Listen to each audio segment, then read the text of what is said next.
One thing that worries me about cyber, which is probably the single thing I'm most concerned about as a black swan that could really destabilize the global system in the next year, is that the American government, which spends more time and money on this than anyone else, has been consistently surprised by attacks that have occurred from cyber recently. And they are working actively to understand exactly the scope of this particular intrusion, but also to determine who is responsible. The Chinese, who have been the most sophisticated in terms of using cyber for industrial espionage, as they've been getting inside American companies and getting some extremely high-tech information, giving it to their own state-owned enterprises, the Americans have been surprised about just the breadth and capabilities the Chinese have.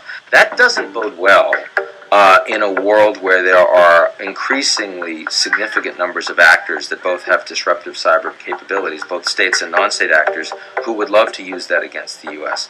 It is the battlefield of the future.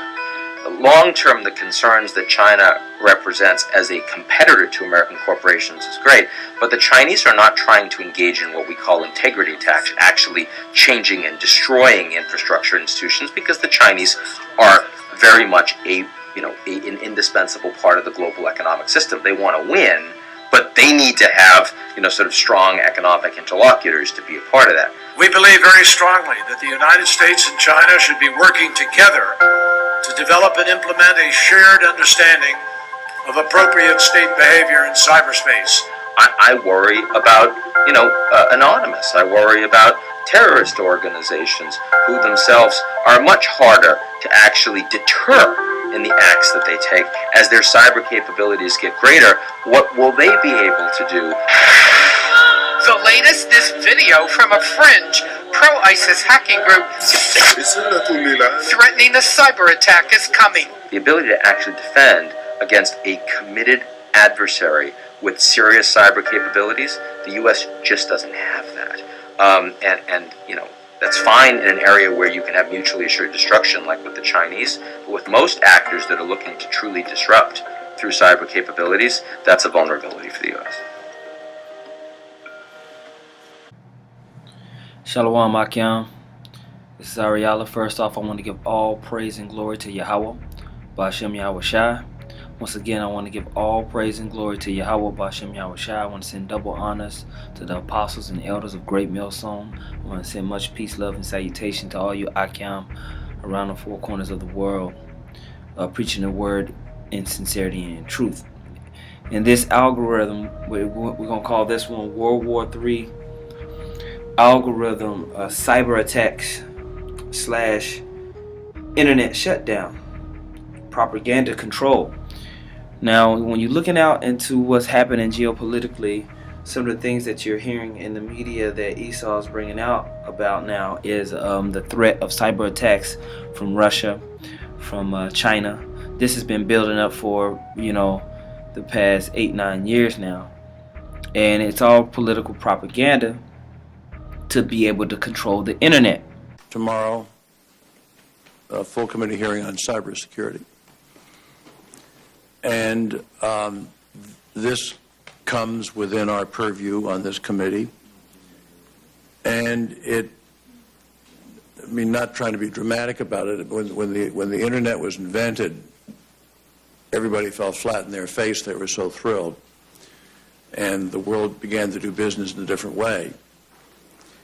Now, both the President Bush's Director of National Intelligence, Mike McConnell, who I greatly respect, and President Obama's Director of National Intelligence, Admiral Blair, who I greatly respect, have labeled cybersecurity perpetrated through the internet as the #1 national hazard of attack on the homeland in West Virginia, in America, or anywhere else. So, it really almost makes you ask the question, would it have been better if we'd never invented the internet and had to use paper and pencil or whatever? And that's a stupid thing to say, but it has genuine consequence. Because what we're working on, what we upload these videos to, how all these people get all this information, it's like a synthetic brain. You know what I'm saying?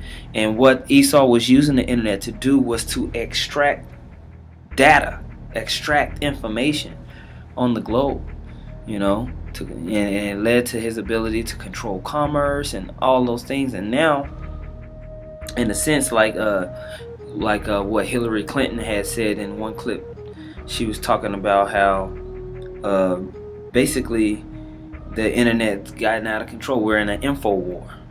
We are engaged in an information war. You know, during the Cold War, we did a great job in getting America's message out. After the Berlin Wall fell, we said, okay, fine, enough of that. You know, we've done it, we're done.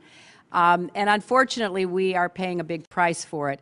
And our private media cannot fill that gap. In fact, our private media, particularly cultural programming, often works at counter purposes to what we truly are as Americans and what our values are. I remember having an Afghan general tell me that the only thing he thought about Americans is that all the men wrestled and the women walked around in bikinis, because the only TV he ever saw was Baywatch and Worldwide Wrestling. So we are in an information war, and we are losing that war. I'll be very blunt in my assessment. Al Jazeera is winning. The Chinese have opened up a global English language and multi-language television network. The Russians have opened up an English language network. I've seen it in a few countries, and it's quite instructive.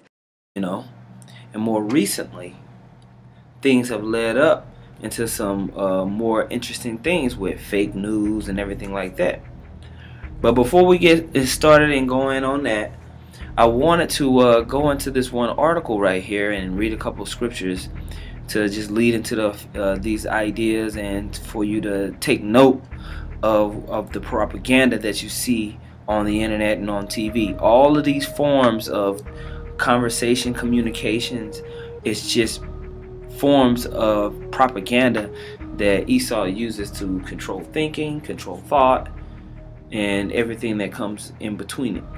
All right, and if he feels like he can't get a good hold of it, he'll shut it down. And that's why we're seeing the threat of cyber attacks. That's why we're seeing the threat of an internet shutdown. Okay, but Lord willing, man, this is edifying, and we'll go through the points. This article here, it says, these 5 facts explain the threat of cyber warfare. All right, this was by Ian Bremmer back in June 19th, 2015. It says the disastrous hack of the federal government's Office of Personnel Management is the tip of the iceberg. America has spent decades and trillions of dollars building up the greatest military force the world has ever seen. But the biggest threat to national security these days comes from aircraft carriers or infantry divisions, but a computer with a simple internet connection. That much became clear after the catastrophic hack, most likely by a foreign power, of sensitive federal employee data stored online. These 5 stats explain the evolution of cyber warfare, its astronomical cost, and its increasingly important role in geopolitics. Number 1, government threats. The massive breach of the Office of Personnel Management a couple weeks ago made headlines, but Washington has been fending off cyber attacks for years now. The federal government suffered a staggering 61,000 cybersecurity breaches last year alone. The most recent wave of hacks exposed the record of up to 14 million current and former U.S. government employees, some dating back to 1985.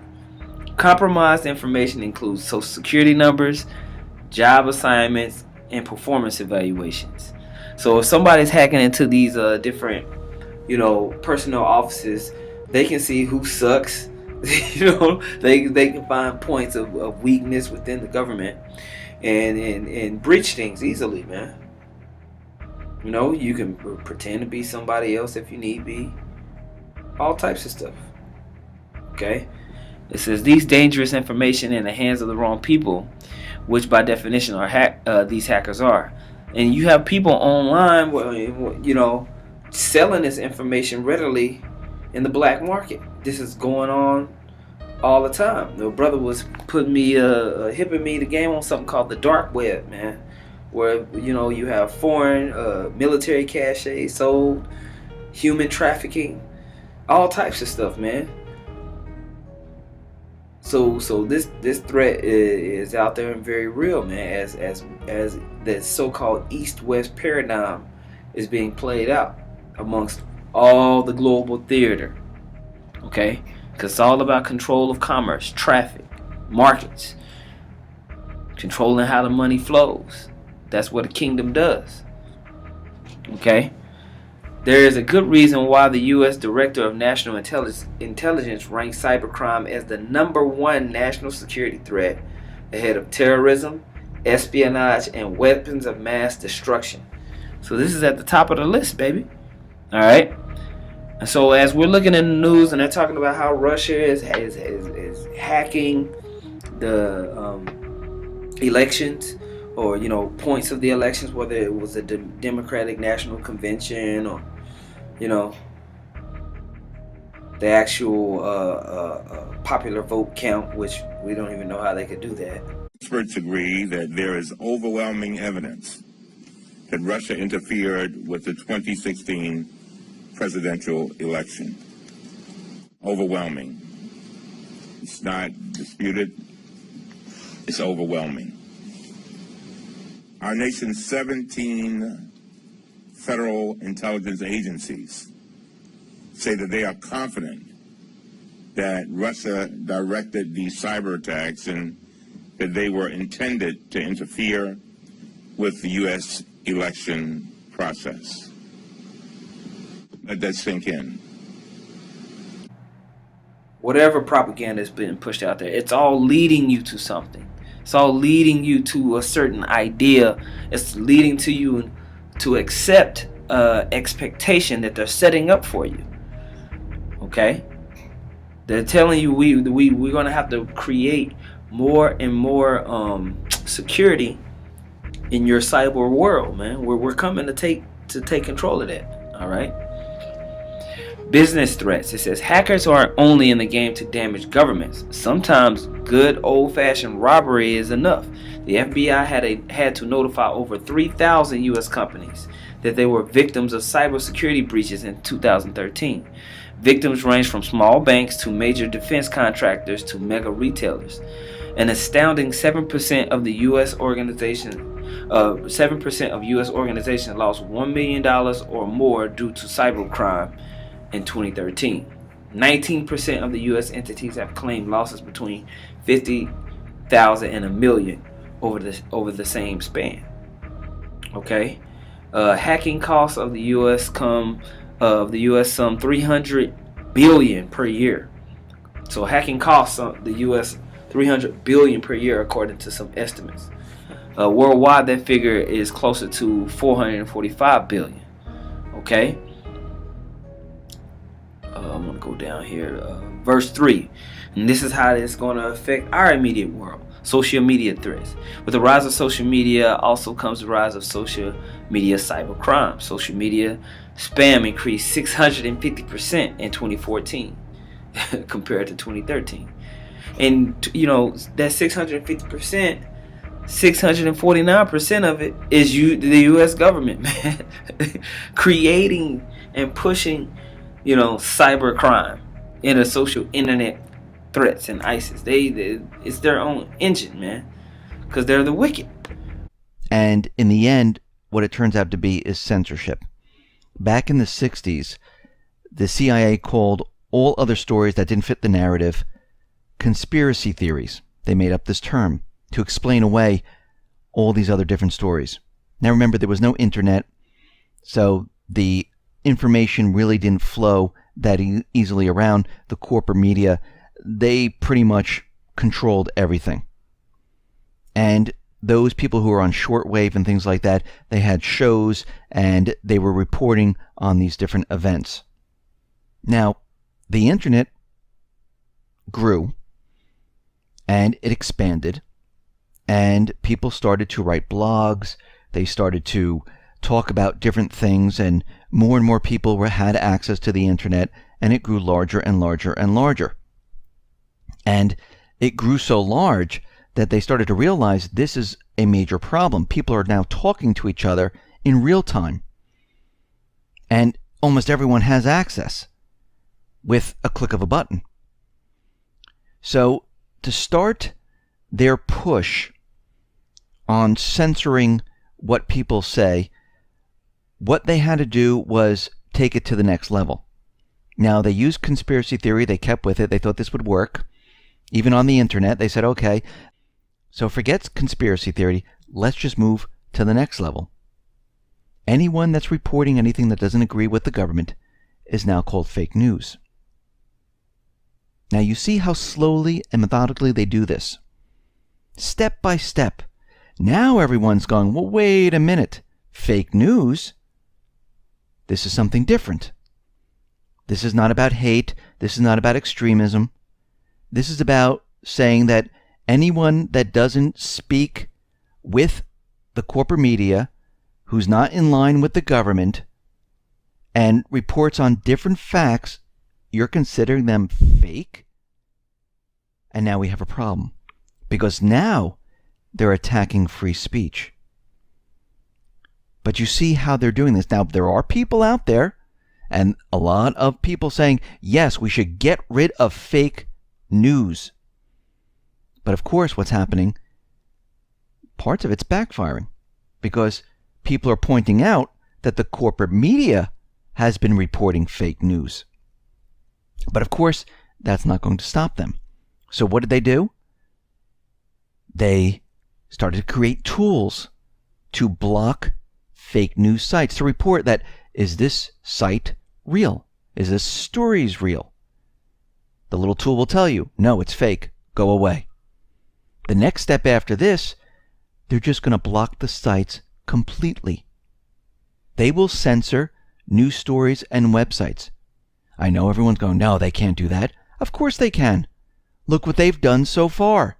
I really don't know how to start today's video because as an independent news organization that hires a number of writers and editors all around the country to provide you news that you can't get anywhere else, unfiltered with any corporate or state bias or propaganda, we are being screwed. We just got a legal notice from one of our ad networks, and CBS News just slandered us on the national stage. Now, of course, this just happened a few weeks ago when the Washington Post revealed a story where they linked an anonymous website, didn't fact check any of the information from this anonymous website, and listed We Are Change, the news organization that you're watching right now, and other independent news organizations as, quote, fake news or Russian government propaganda. They, of course, had to retract their story because their story on fake news was actually fake news. We just received also a legal notice from one of our ad networks. This ad network works like Google AdSense, and they provide ads on articles, and they labeled us fake news with a specific article that we wrote, and they gave us the option to either authenticate it, to delete some of it, or completely delete this entire article, or be suspended and lose our ad revenue from this ad network so we can't continue our operation. The article that they listed was this one by our intrepid investigative reporter Cassandra Fairbanks that actually quoted our U.S. congressman and had top aides to U.S. senators give the information to about an actual law on the books with the actual text. Verified, sourced information that two editors went through, fact-checked, and verified actual information from U.S. lawmakers, Justin Amash, and the team of Rand Paul that gave us the information to report to you real things that are happening with legislation. That's the next step. This is how censorship creeps up on you. This is how they do this. They get you all on board thinking that you're going after extremism, hate, racism, and they slowly bring it in where they're removing free speech, freedom of the press, because that's their main agenda. This is the book of Psalms, the 10th chapter and the 7th verse. It says, his mouth is full of cursing and deceit and fraud. Under his tongue is mischief and vanity. He sitteth in the lurking places of the villages. What villages? Now you have these these electronic villages, so to speak, man. And you don't think, on these comment boards, oh, you got these trolls, you have all these government shields, as they say, all these people planted all throughout the internet, man, setting traps, setting people up, planting ideas, and even more, man. He sitteth in the lurking places of the villages. In the secret places doth he murder the innocent. His eyes are privily set against the poor. Okay? And that's what the wicked do. And that's what they're using this internet to do. That's why they have whole profiles on everybody, man. They know your thoughts, they know your times, they know where you are. They know what you like to eat. They know what your mood is like in different months. They know when to throw a particular type of sell or ad or influence at you. You've been mapped out. Especially if you're active on social media. I mean, they got your whole personality down pegged. If you're on Facebook, Twitter, Snapchat, So he's got the technology Esau has the technology to have all this on lockdown. Okay? This is the book of Daniel. In the 4th verse it says, But thou, O Daniel, shut up the words and seal the book, even to the time of the end. Many shall run to and fro, and knowledge shall be increased. And that's what's happened, man. But the knowledge of the Heavenly Father is now being unsealed, man. Okay, because we're at that time of the end. But since the end of, Esau has created this whole digital consciousness, man, through the internet, man. He's been given that blessing. And so with that, he sees everything. He sees everything that's going on. Okay, this is the book of Ezekiel, the 28th chapter, and let's start at the 3rd verse. And if you're in the spirit, you understand who fits this. All right, it says, Behold, thou art wiser than Daniel. There is no secret that can hide from thee. With thy wisdom and with thine understanding, thou hast gotten thee riches, and hast gotten gold and silver unto thy treasures. By thy great wisdom and by thy traffic, thou hast increased thy riches, and thine heart is lifted up because of thy riches. And through the internet, through this digital consciousness, he's been able to create a global web chiefly of commerce and trade, man.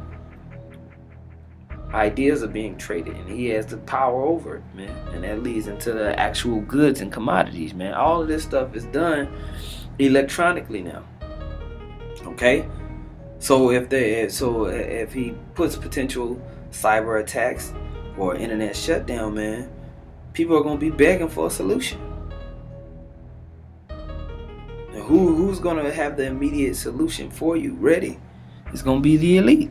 Because everybody's dependent upon this system that it go. And once you knocked it, if you can't get up and go get your Starbucks and move how you want to, you're going to beg for a solution. You're going to beg for things to go back to the way they were. This is what the elite expect. Meanwhile, he's going to have World War III breaking off. He's going to be able to kill off millions, reduce the population, easier control. All right? To fully establish himself as your God. Alright? Everlasting control, man. They just pass down from eon to eon, because he understands spirits too. Esau understands that you come back. He know that. But he's got the rest of the people living impulsively, living like beasts, just consumer. Useless eater, as they say. Okay? I want to go back on this. And then it says, 4, Russia. Speaking of social media, cyber threats don't only come in the form of traditional hacking. Moscow has set up a sophisticated troll army under the umbrella of its internet research agency to wage a massive disinformation campaign in support for its invasion of Ukraine and of the Kremlin in general. These trolls work hard, for each one pumping out 135 comments per 12-hour shift. Furthermore, each troll is reportedly required to post 50 news articles a day while maintaining at least 6 Facebook and 10 Twitter accounts. That's a whole lot of misinformation. Despite economic hardship caused by sanction, Moscow believes in the mission enough to employ a full-time staff of 400 with a monthly budget of $400,000. So you see, if Russia has this on their side, what do you think the U.S. has? Of course they're matching that. So all day you have disinformation mixed with information, propaganda being pushed, man, from all different angles. I mean, even with the situation today, you had this ambassador of Russia get assassinated in Turkey. And the way that the whole assassination went down was just like, you didn't understand what the hell was going on. How the hell was he up there standing for so damn long? Where was everybody at? You had one random dude watching this guy, that was it? And then it just seemed so staged. So you don't know, you have a lie after a lie after a lie. You don't know what's the truth, man. It's all just BS. Okay? Number 5, it says China. It says, but the single biggest threat to the U.S. remains China. A full 70% of Americans' corporate intellectual property theft is believed to originate from China. That doesn't just mean random hackers who operate within China's borders. We're talking about elite cyber groups housed by the government in Beijing. China decided long ago that it couldn't compete with the U.S. in direct military strength. You're going to be shocked by that. The U.S. already outspends China more than 4-1 in that regard, making catch-up near impossible. Beijing has instead decided to focus on commercial and government espionage.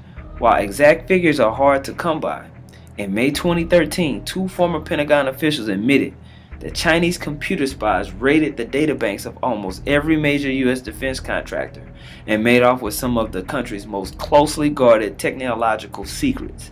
That would be really impressive. If it wasn't so terrifying.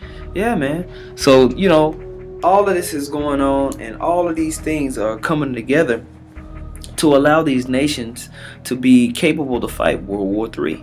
It is all designed by the algorithm of the Heavenly Father, man. He put it on the minds of Esau to make this digital consciousness, this digital brain, and allow all these other nations to have access to their secrets, man. This is Obadiah chapter 1 verse 6. It says, how are the things of Esau searched out? How are his hidden things sought up? All the men of thy confederacy have brought thee even to the border. The men that were at peace with thee have deceived thee and prevailed against thee. They that eat thy bread have laid a wound under thee. There is none understanding in him. Shall I not in that day, saith the Lord, even destroy the wise men out of Edom? No, similar to those wise men that we were reading about in the book of Ezekiel, the 28th chapter. And understanding out of the mouth of Esau. And so that's what's going to happen, man. Because you've given up all your secrets, these people have come and eaten with you, man. Taking all your high-level technological information. They're going to use that same information to destroy you, man. And you're going to use it to destroy yourself.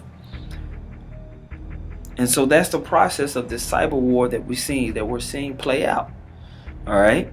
But it's also going to culminate in an internet shutdown where all this communication that's going back and forth is going to be stopped. And the chief thing that they're going to want to stop it is the word of the Lord going out. Because just as I'm reporting this news and I'm going through it, the main part of why I'm telling you this is that it's a part of Yahweh B'Shem Yahweh Shai's algorithm. Yahweh is the Most High, and Yahweh Shai is his son, who the world calls Christ, the Messiah. This is all happening by the word of prophecy. That's why I'm able to read these scriptures, and it matches so well to what's actually happening on the planet Earth. The reason why it's matching is because its prophecy was spoken before. Okay? All of these things are happening for the intention of destruction of this current world that we understand. The Edomite hegemony, so-called white man's world. He's ruled it under the spiritual demon Satan, man. And this world is going to be collapsed and destroyed by a righteous power.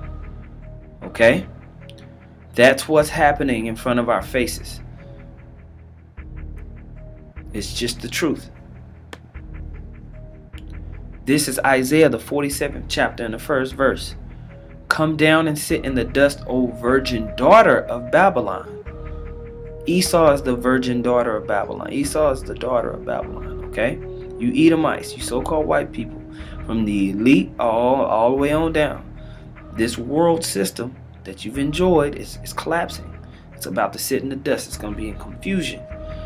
Sit on the ground. There is no throne, O daughter of the Chaldeans, for thou shalt no more be called tender and delicate.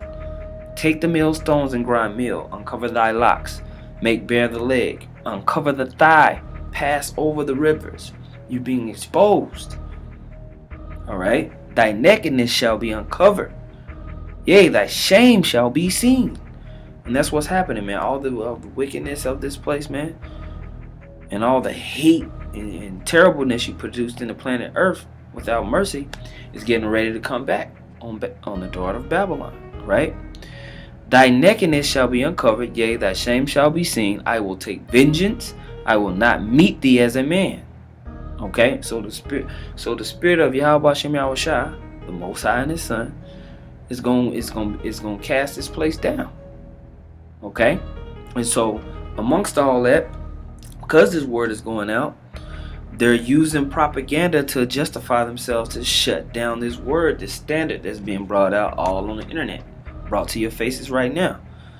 Okay, they started to link the people with Trump and Russia, and they started to talk about voter fraud, which is going to be today is December 19th. Might be why you might want to watch out. They might flip the script and put Hillary in there, which would be absolutely amazing. All right, they might do that. But anyway, they're already linking the alt-right movement with Russia, all right, by saying that Russia has hacked the elections. And the same people, though, that alt-right, they're going to link that with the people with Brexit, the people who want out of the Eurozone, the people who want to get away from globalism. All of them are going to be linked together as unreasonable potential terrorists, potential traitors. See how they associate themselves with Russia, our natural-born enemies? I completely agree with my honourable friend. I don't think we have even begun to wake up to what Russia is doing when it comes to cyber warfare. Not only their interference, now proven in the American presidential campaign, probably in our own referendum last year. We don't have the evidence for that yet, but I think it's highly probable. Certainly in the French presidential election, they will be involved, and there are already serious concerns in the German Secret Service that Russia is already interfering in the elections coming up. We've got to wake up to this. When are we going to wake up to this? Finally, Mr. Speaker, the tragedy today is the tragedy of the benighted people of Aleppo, issuing these desperate and, I'm afraid, probably futile last-minute appeals for help to the outside world. But the tragedy tomorrow will be all of ours for failing to stop this happening and for the consequences. Shame on us. They're pushing that out there, man. So within the alt-right movement, you have what now? What? Fake news. Fake news is going to be used against anybody and everybody, man. They're going to call everything fake news that comes against the government script or agenda. The epidemic of malicious fake news and false propaganda that flooded social media over the past year, it's now clear that so-called fake news can have real-world consequences. This isn't about politics or partisanship. Lives are at risk. Lives of ordinary people just trying to go about their days, to do their jobs, contribute to their communities. It's a danger that must be addressed and addressed quickly. Bipartisan legislation is making its way through Congress to boost the government's response to foreign propaganda, and Silicon Valley is starting to grapple with the challenge and threat of fake news. It's imperative that leaders in both the private sector and the public sector step up to protect our democracy and innocent lives. Hey guys, WW7. Here within the past couple of weeks, I talked about how the House was pushing this bill in regards to the whole meme with fake news. Well, it looks now like the Senate has made the same move, quietly pushing this through. And how they did it was tucking this whole thing in to the NDAA 2017. Now, this is written as the Countering Disinformation and Propaganda Act. And the only way it went through, like I said, is it was ticker taped into the NDAA, and most people out there have not a clue what just happened. Like most of the things they do when nothing's mentioned on your evening news whatsoever. So, at first, they wanted to sit there and say Russia this, Russia that. Then they start turning their guns toward anything out there attached to alt-right, anything they can dub conspiracy, and they want to label it all as fake news. And there's been an overuse, big time, of it. They've gotten out of control, and it shows they're in damage control. But at this point, with this bill being pushed, they're basically, while no one's paying attention, they're attacking your freedom of speech. All right? And so that's how they're going to end up shutting this word from coming out, man. So I want to read this. This is Amos chapter 8, verse 11. Behold, the days come, saith the Lord, that I will send a famine in the land, not a famine of bread, nor a thirst of for water, but of hearing the words of the Lord. They shall wander from sea to sea, and from the north even to the east. They shall run to and fro to seek the word of the Lord, and shall not find it. Okay, so we in those times, man. We're only the elect that have been promised that word from the foundation of the earth, that the book has been unsealed for. Those are the people that's gonna have it. Okay. But everybody else is going to be walking around blind. They're not going to understand why things are happening the way they are happening, according to the word of the Heavenly Father. They're just going to be caught out there bad. All right? This is Amos, the 5th chapter. In the 12th verse, for I know your manifold transgressions and your mighty sins. They afflict the just. They take a bribe. They turn aside the poor in the gate from their right. Therefore the prudent shall keep silence in that time, for it is an evil time. And that's what's going to happen, man, as this place is being wasted away by martial law, contention, strife among men, as the pride of this place leads to its destruction and culminates in thermonuclear war. The prudent are going to keep silent. They're going to had already seen that this was coming. That's what a prudent man does. He looks good into his goings, man. He looked in the ways of the book of the Bible and understood. Okay. So I'm gonna put a couple clips in here, man, and Lord willing, man, this is edifying, man. But that's what's getting ready to go down, man. You're seeing all this propaganda. It's all just to push propaganda to get to control your mind. That's what this media. That's what the media was for. That's how media grew on the internet to do. All right. And now that it's so-called getting out of control, they're putting in their measures to correct that. Okay. With that, man, I want to give all praise and glory once again to Yahweh Bashem Yahweh Shai. I want to send double honors to the apostles and elders of Great Millstone. Much peace, love, and salutation to you brothers out there pushing the word in sincerity and in truth. Shalom.